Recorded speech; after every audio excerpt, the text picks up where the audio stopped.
สุขสบายดีพี่น้องมื้อนี้ถ้ามาเลาะอยู่บ้านวัดบ้านหนองลำจันทน์เมืองจำพรแขวงสะมณเขตอันนี้น่ะเป็นวัดเก่าแก่ที่สุดอยู่ในแขวงสะมณเขตเนาะอันเพิ่นว่าหอไตรปิฎกก็แม่นอยู่วัดนี้แต่ว่าหอไตรปิฎกอันมันก็เป็นส่วนหนึ่งของวัดเดี๋ยวนี้เฮาสิเอาบริเวณในวัดนองลำจันทน์มาให้เบิ่งกุฏิตัวเก่ากับตัวใหม่ตัวเป็นใหม่นี่มันเป็นตั้งแต่ตั้งดังแต่เดิมแต่กี่ดึกดำบรรพ์พุ่นล่ะเป็นเฮ็ดหลายร้อยปีคือเพิ่นเว้าหั่นล่ะแต่ตัวเป็นสีมังนี่มันเฮ็ดใหม่เพิ่นพระอาจารย์เพิ่นปฏิสัมพันธ์เฮ็ดใหม่คือใหม่และเป็นพระสีมังเฮ็ด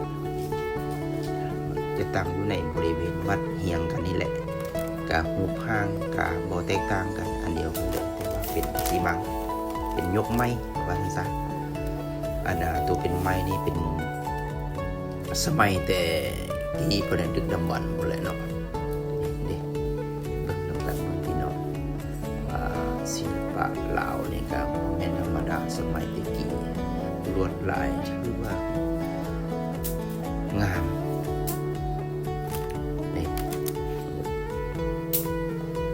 สีสันงดงามหลายสง่าราศี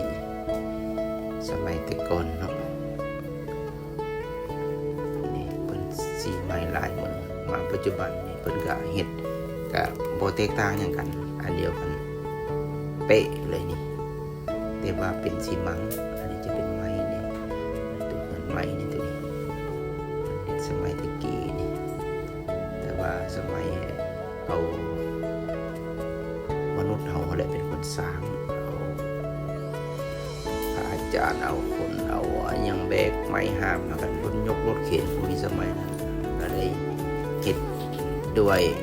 ภูมิปัญญาของพระอาจารย์ตะกี้นี่เป็นแบบนี้อย่างไรตามเลื่อมใสอยู่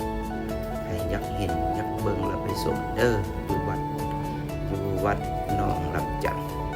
หนองลำจันทน์เมืองจำพรแขวงสะมณเขตนี่สิหาเราเลาะเบิ่ง